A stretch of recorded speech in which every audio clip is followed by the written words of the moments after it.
India में आपका स्वागत है। मैं हूं अंकिता सिंह। कोरोना काल लॉकडाउन के दौरान गाजीपुर के बसपा सांसद अफजाल अंसारी का एक राजनीतिक बयान सामने आया है, जिसमें उन्होंने भाजपा सरकार और उसके मुखिया को बेशर्म तक कह डाला। अफजाल अंसारी ने बिहार में गिरफ्तार सांसद पप्पू यादव का बचाव करते हुए नाटकीय अंदाज में सरकार और उसके मुखिया को बेशर्म बताते हुए कहा कि आपदा के समय एक दूसरे के बैरी भी एक दूसरे को क्षति नहीं पहुंचाते।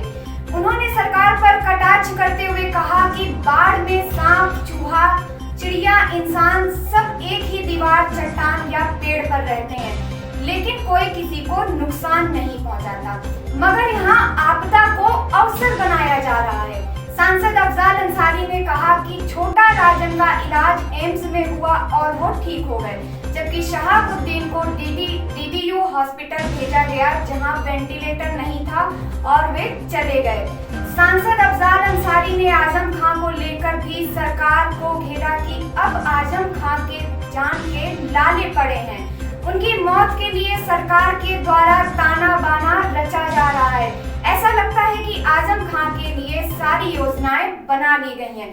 देखिए हमारी ये खास रिपोर्ट। बताइए, मदद के लिए आगे पप्पू यादव आए थे बिहार में।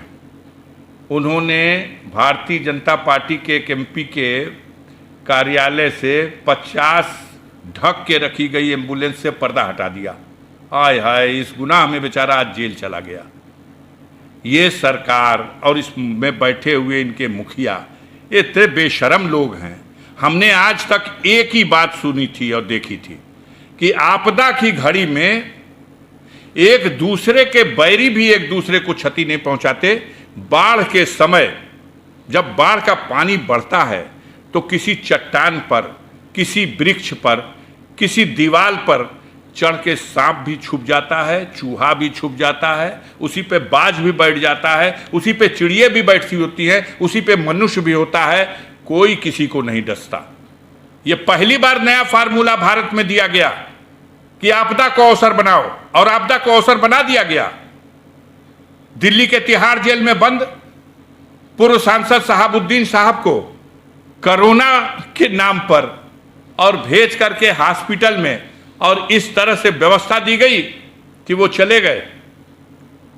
छोटा राजन, उनकी व्यवस्था होगी एम्स में, उसी तिहाड़ जेल से वो एम्स से आएंगे और अपना इलाज करा के सकुशल एम्स वापस लौट जाए, तिहाड़ वापस लौट जाएंगे। और शहाबुद्दीन को दीनदयाल उपाध्याय हॉस्पिटल भेजा जाएगा, जहां वेंटिलेटर की सुविधा भी उन्हें न दी जा सके। अभी आजम खान के जान के लाले पड़े हुए हैं, लाया गया है उठा करके लखनऊ, और ताना बाना जैसा बनाया जा रहा है। मुझे लगता है अब ज्यादा समय नहीं लगना है। उनके लिए भी सारी योजनाएं लगता है पहले से प्लान कर ली गई हैं। लेकिन इस हुकूमत से बड़ी भी कोई हुकूमत है और कोई हाकिम है। इन पापों का हिसाब जो दुनिया में लोग अभी नहीं ले पा रहे हैं, उसका हिसाब वो लेगा।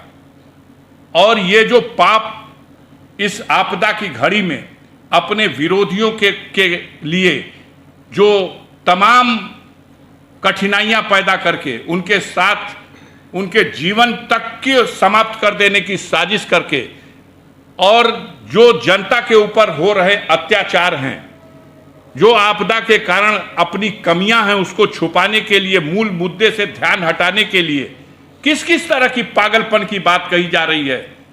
जहां छुट्टा मवेशी रखे जाएंगे वहां थर्मामीटर रखा जाएगा कि उनका ऑक्सीजन नापा जाए, उनका स्वास्थ्य चेक किया जाए। जहां इंसान मर रहा ऑक्सीजन के बगैर, उस इंसान को ऑक्सीजन मुहैया हो, उसको वेंटिलेटर की सुविधा दे दी जाए, उस मरने वालों की सही संख्या तो कम से कम बता दी जाए। कुछ नहीं। इतनी बड़ी बेईमानी तो शायद सृष्टि के रचयिता ने भी कभी नहीं सोचा होगा कि ऐसे लोग भी बैठ जाएंगे जो विपत्ति काल को अपने लिए अवसर बना लेंगे कि इस अवसर से अपने विरोधियों को उनका खात्मा करने के लिए षड्यंत्र रचते हैं।